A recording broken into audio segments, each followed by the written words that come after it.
Assalamualaikum warahmatullahi wabarakatuh. Perkenalkan, nama saya Lukman Mutakin dengan NIM 25031149 dari Prodi S1 Ilmu Perawatan. Di sini saya akan membuat tentang video penyuluhan, yaitu di rumahnya punya si B dengan kasus diet penderitaan diabetes mellitus.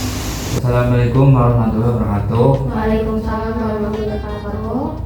Perkenalkan, nama saya Lukman Mutakin dari Universitas Bambang Deslauri, Prodi S1 Ilmu Keperawatan. Di sini saya akan penyuluhan tentang diabetes mellitus, yaitu penderitaan di mana kondisi diabetes agar insulin terjaga. Yaitu sebelum materi kita mulai, ini ada terdapat leaflet dan booklet. Nah, ini untuk dibagikan kepada ibu-ibu agar di rumah biar jadi paham dan jelas.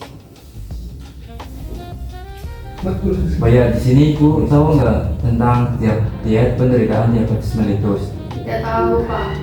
Nah, di sini saya akan menjelaskan tentang itu, ibu.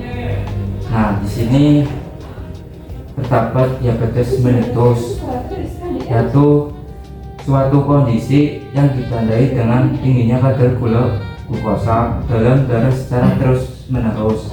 Nah, juga ada diabetes dibagi menjadi dua, yaitu diabetes tipe 1 dan 2. Nah, juga ini terdapat tanda-tanda gejala diabetes mellitus, adanya sering bergemih, sering haus, kelaparan, dan luka sulit sembuh.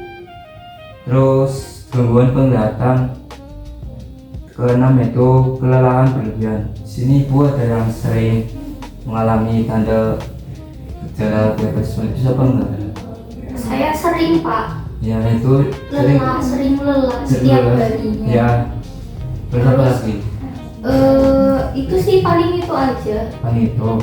Nah, di sini ada sering bergemih, yaitu salah satu tanda bahwa seseorang menderita diabetes mellitus adalah sering ingin berkencing.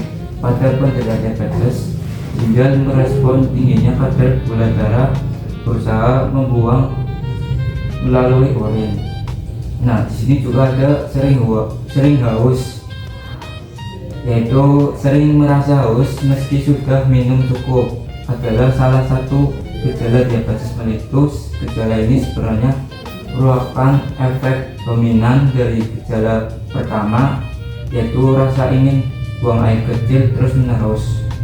Yaitu ketiga, rasa kelaparan yang berlebihan juga merupakan salah satu tanda bahwa seseorang menderita diabetes mellitus. Kondisi ini diakibatkan gula dari makanan tidak dapat diolah dengan baik sehingga menyediakan energi. Nah, itu ya. Keempat, luka sulit sembuh. Ciri diabetes mellitus lainnya adalah luka yang sulit sembuh. Luka berukuran kecil tapi tidak sembuh-sembuh atau semakin memburuk dalam kondisi diabetes berhubungan erat dengan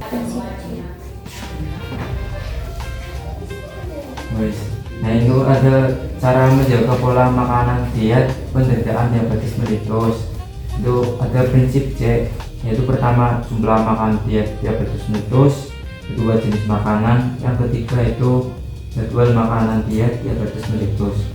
Yaitu yang ke satu, maksudnya itu jumlah memiliki arti mengonsumsi makanan dalam jumlah yang tepat atau mengatur porsi makanan yang dikonsumsi.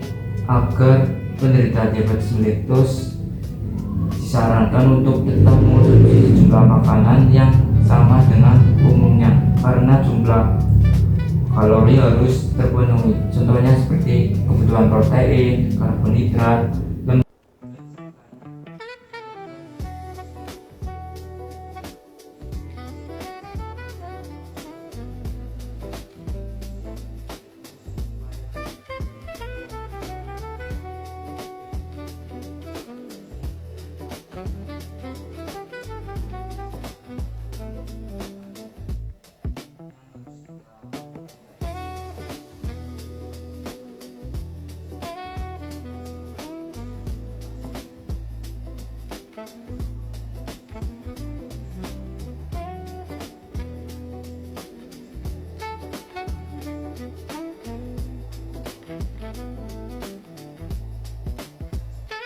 Makanan siap saji, goreng-gorengan. Yang ketiga yaitu jadwal makanan diet batas miletus, yaitu di mana ada jadwal makanan penderitaan untuk diabetes mellitus adalah 3 kali makanan utama dan 3 kali makan selang-seling dengan interval waktu 3 jam, yaitu jadwal makanan yang diikuti sesuai dengan tepat waktu yang ditentukan untuk waktu dalam teratur makanan dan tepat. Selain itu juga membantu menstabilkan gula darah. Penderita diabetes mellitus harus menjaga cara makanan antara 4 atau 5 jam antara 2 kali makan. Hal ini perlu diperhatikan bagi pasien yang mengonsumsi obat agar pankreas dapat menghasilkan insulin yang cukup untuk mengangkut gula ke dalam tubuh.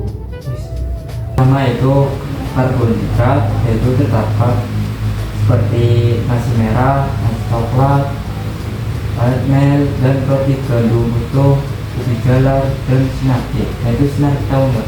Enggak. Yaitu sinarki seperti makanan yang terbuat dari seperti soun, dikasih bumbu yang sederhana gitu.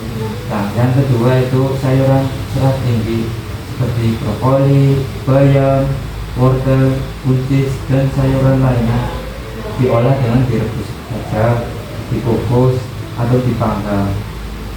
Yang ketiga yaitu protein tanpa lemak seperti dada ayam tanpa kulit, ikan seperti ikan tuna, salmon, sardin, makarel, serta telur dan daging tanpa lemak. Yang keempat, kacang-kacangan dan olahan kedelai seperti kacang merah, kacang tanah, tahu, dan tempe. Yang kelima yaitu buah-buahan segar seperti apel, jeruk, stroberi, alpukat, dan pir, yaitu dikonsumsi secara langsung, bukan dijus dan ditambahkan gula bukan. Yang keenam, produk susu rendah lemak, yaitu seperti yogurt rendah lemak atau yang polos. Maksudnya yang polos gimana? Maksud yang polos itu dari tadi tidak campur dengan olahan lainnya gitu. Jadi kayak langsung murni dari susu sumbernya gitu. Iya betul. Seperti kayak susu kambing dari sumbernya nggak dikasih gula. Baik, sebelum materi kita tutup, saya akan berikan kepada ibu-ibu pertanyaan tentang yang kita dibahas agar lebih dapat dipahami dengan jelas. Yaitu pertanyaan 1, apa yang dimaksud dengan diabetes? Kedua, ada berapa diabetes mellitus? Dan yang ketiga, apa pengertian diet penderitaan diabetes mellitus? Oke, terkait pertanyaan yang kakak berikan kepada saya, apa sih itu diabetes mellitus? Yang saya tangkap dari pembahasan yang tadi kakak berikan kepada saya, diabetes mellitus adalah tingginya kadar gula pada aliran darah secara terus-menerus.